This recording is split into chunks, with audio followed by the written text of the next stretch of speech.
ಶತಮಾನಕ್ಕಿಂತ ಮೊದಲು ಇವರು ಆದ್ಯ ವಚನಕಾರರಾಗಿ ಗುರುತಿಸಿಕೊಂಡವರು. ನಂತರ ಬಸವಣ್ಣನವರು 12ನೇ ಶತಮಾನದಲ್ಲಿ ಆದ್ಯ ವಚನಕಾರರಾಗಿ ಅವರ ವಚನಗಳನ್ನು ನಿರ್ಮಾಣ ಮಾಡಿದ್ರು. ದೇವರ ದಾಸಮಯ್ಯನವರ ವಚನಗಳು ಕಾಣುವಂಥದ್ದು ಸಮಾಜದಲ್ಲಿ ಸಮಾನತೆಯನ್ನ 11ನೇ ಶತಮಾನದಲ್ಲೇ ಅವರು ಕಾಣುವಂಥ ರೀತಿಯಲ್ಲಿ ವಚನಗಳನ್ನು ಸೃಷ್ಟಿ ಮಾಡಿರುವಂಥದ್ದು. ಹಾಗೂ ಅವರ ವಚನಗಳು ಇಂದಿಗೂ ಕೂಡ ಪ್ರಸ್ತುತದಲ್ಲಿ ಇರುವಂಥ ಒಂದು ವ್ಯವಸ್ಥೆಯಲ್ಲಿ ಪೂರಕವಾಗಿರುವಂಥದ್ದು. ಇಂಥ ಒಂದು ಶ್ರೇಷ್ಠವಾದಂಥ ಒಂದು ವ್ಯಕ್ತಿ ನಮ್ಮ ಸಮಾಜದಲ್ಲಿ ಜನಿಸಿರುವಂಥದ್ದು ನಮ್ಮ ನೇಕಾರ ಸಮಾಜಕ್ಕೆ ಒಂದು ಕೊಡುಗೆ ಅಂತ ಹೇಳುವಂಥ ಉದ್ದೇಶದಿಂದ ಅವರ ಜಯಂತಿಯನ್ನು ಆಚರಣೆ ಮಾಡ್ತಾ ಇದ್ವಿ.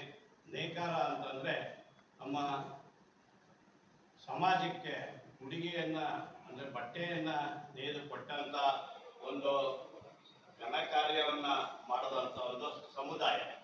ಈ ಸಮುದಾಯಕ್ಕೆ ಎಷ್ಟು ನಾವು ಒಂದು ಕೃತಜ್ಞತೆಯಾಗಿರಬೇಕು ಅಂತಂದರೆ ಮಾನವನ್ನ ಮುಚ್ಕೊಳ್ಳಿಕ್ಕೆ ನಾವು ವಸ್ತ್ರವನ್ನು ದೇವರದಾಸಮಯ್ಯ ಜಯಂತಿ ಮತ್ತು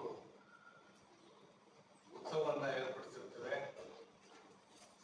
ಈ ಒಂದು ಕಾರ್ಯಕ್ರಮಕ್ಕೆ ದಿವ್ಯ ಸಾನ್ನಿಧ್ಯವನ್ನು ವಹಿಸಲು ಆಗಮಿಸಿರತಕ್ಕಂಥ ಶ್ರೀ ಶ್ರೀ ದಯಾನಂದಪುರಿ ಸ್ವಾಮೀಜಿಯವರು, ದೇವಾಂಗ ಜಗದ್ಗುರು ಅಂಬೆ ಹೇಮಕೂಟ ಕಾರ್ಯಕ್ರಮದಿಂದ ಹಾಗೂ ಉದ್ಘಾಟನೆಗೆ ಕೆ ನಾರಾಯಣರವರು, ರಾಜ್ಯಸಭಾ ಸದಸ್ಯರು, ನವದೆಹಲಿ ಇವರು ಆಗಮಿಸುತ್ತಿದ್ದಾರೆ.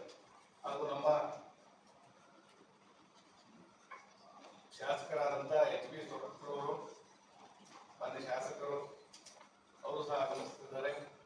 ಮತ್ತು ಮಾಜಿ ಶಾಸಕರಾದ ಪ್ರಿಯತಮ್ ಜೇಗೌಡ ಅವರು ಸಹ ಆಗಮಿಸುತ್ತಿದ್ದಾರೆ.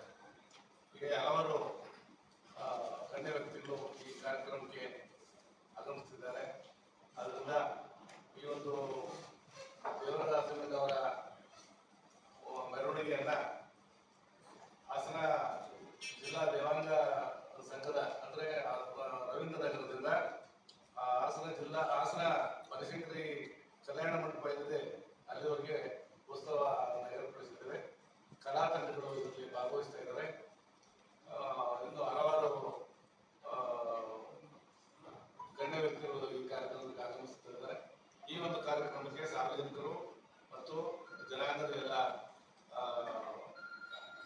ಮಹಿಳಾ ಸಂಘದವರು ಮತ್ತು ಎಲ್ಲ ಸಂಘ ಸಂಸ್ಥೆಗಳ ಪದಾಧಿಕಾರಿಗಳು ಜನಗಳೆಲ್ಲ ಆಗಮಿಸಬೇಕು ಅಂತ ಹೇಳಿ ಈ ಮೂಲಕ ನಮ್ಮ ಈ ಪತ್ರಿಕಾಗೋಷ್ಠಿ ಮೂಲಕ ನಾನು ವಿನಂತಿಯನ್ನು ಮಾಡ್ತೇನೆ.